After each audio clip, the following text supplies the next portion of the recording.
Changsu dan Tail mendapat laporan bahwa kapal komunis ditenggelamkan. Rombongan patroli itu mengakibatkan 1 orang tewas dan 4 orang terluka. 1 orang di antaranya adalah Yong-u. Changsu tidak tahu bahwa Yong-u ikut patroli itu dan memerintahkan mereka untuk tidak menghubungi keluarga mereka dulu, juga tidak merilis berita tentang apapun. Setelah itu, Tail menyuruh An Gyong-hee untuk memberitahu media bahwa Profesor Han tewas saat membelot ke utara. Sebenarnya, Changsu tidak setuju dengan itu, tapi Tail terus memaksakan kehendaknya. Tail juga menyuruh beberapa intel untuk menyerang Suho dan tim. Akibatnya, kaki Encol tertembak. Kemudian, Suho beserta tim kembali lagi ke asrama. Saat para intel akan masuk mengejar mereka, Changsu tiba-tiba memerintahkan untuk berhenti menyerang komunis. Changsu dan Tail lagi-lagi tidak sependapat. Changsu memikirkan keselamatan Sandra karena putrinya juga ada di sana. Sedangkan Tail hanya memikirkan cara agar mereka tidak ketahuan jika memiliki perjanjian dengan Korea Utara. Di sisi lain, para Sandra berlari keluar, tapi ada Kameraju yang menghalangi mereka. Gangmu berkelahi dengan Kameraju. Saat Kameraju hampir kalah, Suho datang dan menolongnya. Lalu, Gangmu dipukuli habis-habisan oleh Kameraju. Tiba-tiba, ibu kantin, Nona Oh, hilang kesadaran akan dirinya dan mengatakan bahwa Gangmu adalah suaminya. Kemudian ia ditenangkan oleh Mandong dan para sandera di sana. Kameraju ingin menembak kepala Gangmu, tapi dihadang oleh Suho. Suho berkata bahwa mereka tidak boleh emosi dalam situasi seperti itu. Jika Kameraju masih tetap emosi, Suho tidak membutuhkannya lagi. Kameraju menyuruh semua sandera kembali ke kantin lantai 2 kecuali Gangmu. Gangmu dikurung secara terpisah di kamar 203 yang jaraknya 30 meter dari kantin. Saat itu juga, Suho melihat tangan Yongro yang terluka. Di sisi lain, Cho Song Sim yang katanya akan menghibur Hong Era, nyatanya malah memanas-manasinya. Hong Era yang sudah tidak tahan mengatakan bahwa Song Sim pergi ke rumahnya selarut itu karena takut 13 gadis akan benar-benar tewas. Dan artinya suaminya akan menjadi presiden. Mendengar hal itu, Song Sim sangat marah lalu menarik rambut Hong Era. Ia memaki-maki Hong Era bahwa Changsu tidak akan pernah bisa menjadi presiden. Sedangkan Charlotte hanya memilih diam mencari aman. Kemudian, Song Sim dan Charlotte pergi. Sementara itu, Suho mondar-mandir kebingungan memikirkan kenapa mereka diserang, padahal pesan dalam radio mengatakan untuk bekerja sama dengan Korea Selatan. Ia sedikit mencurigai ayahnya. Apakah ayahnya memberi persetujuan Korea Selatan untuk menyerang mereka? Lalu, ia kebetulan melihat lagi luka tangan Yungro. Saat itu juga, Kamraju beserta Guang Tae dan Byung Tae yang tadi disuruh membantu memindahkan Encol datang.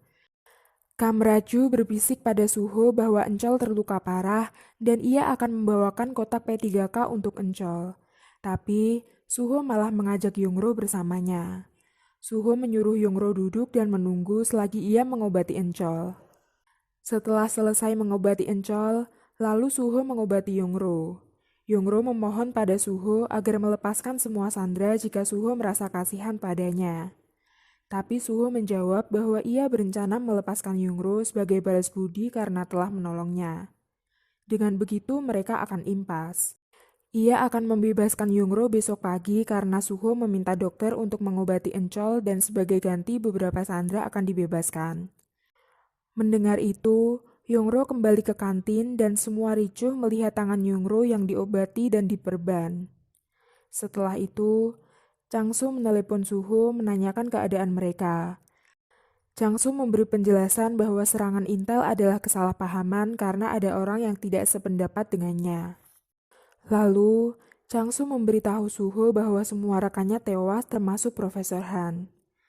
Tapi, Suho meragukan hal itu dan Changsu tidak peduli dengan keraguan Suho.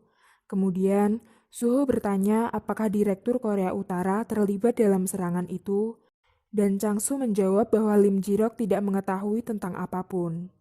Suho lega mendengar hal itu. Ia mengancam Changsu jika mereka tidak bisa kembali ke Korea Utara, maka mereka akan meledakkan diri dan tentunya semua sandera akan tewas.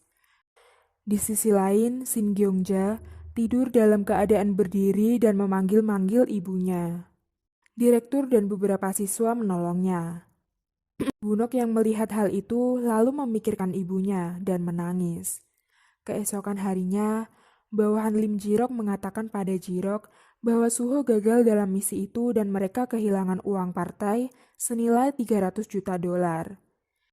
Jirok masih menunggu Suho kembali dan terlalu dini untuk mengatakan bahwa Suho gagal.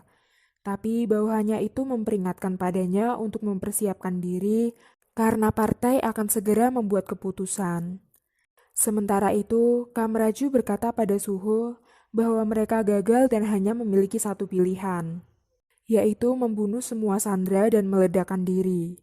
Jawaban Suho sama seperti ayahnya, bahwa masih terlalu dini untuk mengatakan mereka gagal. Terjadi keributan di antara mereka. Kamraju menghina Suho, katanya Suho adalah pria lembut dari keluarga berkuasa. Keadaan semakin memanas hingga membuat para sandera terbangun. Bunok menyalahkan Yungro dan penghuni kamar 207 karena menjadi kaki tangan. Lalu, Hyeryong malah mengatakan bahwa ia juga sama kesalnya terhadap Yungro. Direktur menghentikan perdebatan mereka dan menyuruh mereka berpikir untuk mencari cara agar bisa keluar. Byung-tae menyarankan agar mereka memihak komunis dan tidak menghiraukan pemerintah. Ia belajar dari tragedi terkenal bertahun-tahun yang lalu. Hingga terdengar suara tembakan. Suho menembak Kamraju karena Kamraju juga menodongkan pistol padanya sembari mengatakan bahwa ia boleh membunuh Suho jika ideologi Suho berubah. Suho memperingatkan Kamraju jika melawannya lagi, lain kali ia akan menembak di kepala, bukan di pundak. Encol ingin menghampiri Suho dan Kamraju, tapi ia malah pingsan. Tiba-tiba Nona Oh mengambil tembak Encol, menakuti semua orang. Ternyata, saat itu Nona Oh sedang hilang kesadaran akan dirinya. Suho yang kebingungan segera mengambil senjata Encol. Lalu, ia menelepon Changsu untuk mengirimkan dokter dalam 20 menit. Jika tidak, setiap 10 menitnya akan ada satu siswa yang tewas. Karena tidak ada satupun dokter yang bisa tiba secepat itu, Tail menyuruh selingkuhannya, Dr. Kang, untuk masuk ke asrama. Dr. Kang disuruh Tail untuk membunuh dua komunis yang terluka, tapi ia tidak mau. Ia hanya akan memberi obat tidur pada mereka. Dr. Kang diiming-imingi oleh Tail, jika Tail berhasil, ia akan menjadi presiden dan menceraikan istrinya. Dr. Kang masuk ke asrama dengan Hana sebagai pengawal. Hana menitipkan senjata dalam tas Dr. Kang untuk diberikan pada Gangmu. Sementara itu, Suho meminta daftar siswa yang punya penyakit atau yang lainnya pada direktur. Siswa yang akan dibebaskan diantaranya adalah Gyeongja, penghuni kamar 207, dan Bunok. Yongro dan Jongmin meminta agar mereka digantikan dengan siswa yang lain. Yongro merasa bertanggung jawab dengan semuanya, sedangkan Jongmin harus berada di sisi Yongro, karena Yongro sudah seperti adiknya. Bunok adalah yang paling akhir. Belum sampai namanya disebut, ia sudah protes terlebih dahulu dan mereka tidak jadi dibebaskan. Padahal sebelum itu, Suho mengatakan bahwa yang tidak menuruti perintahnya tidak akan pernah dibebaskan. Sementara itu, Changsu dan Tail mendengar percakapan mereka dari penyadap yang sudah dipasang. Bersamaan dengan itu, Gangmu memberi pesan lewat ketukan, dan para intel mengetahui bahwa ia dikurung di kamar 203. Di sisi lain, Dr. Kang dan Hana memasuki asrama. Tas Dr. Kang diperiksa oleh Kamraju, dan tidak ada senjata apapun di sana. Saat di depan kamar siswa, Hana sengaja mengeraskan suaranya agar Gangmu bisa mendengarnya. Kamraju segera menodongkan pistol padanya dan membawa mereka ke kantin. Dr. Kang mengobati para komunis dibantu oleh salah satu siswa jurusan keperawatan di sana. Lalu, Suho menunjuk lagi siswa yang akan dibebaskan hari itu, tanpa menyebut nama mereka. Jadi, Changsu dan Taeil tidak bisa mengetahui apakah Yongro akan dibebaskan atau tidak. Ternyata Yongro tetap dibebaskan. Semua siswa meminta dibebaskan dan membuat kericuhan. Yongro yang sudah tidak tahan berteriak dan melawan Suho. Suho lalu menodongkan pistol pada Yongro. Ia mengatakan pada Suho bahwa dirinya sebenarnya adalah putri Direktur ANSP, En Changsu. Kamraju yang belum selesai diobati menghampiri Suho dan akan memukul Yongro tapi dihentikan oleh Suho.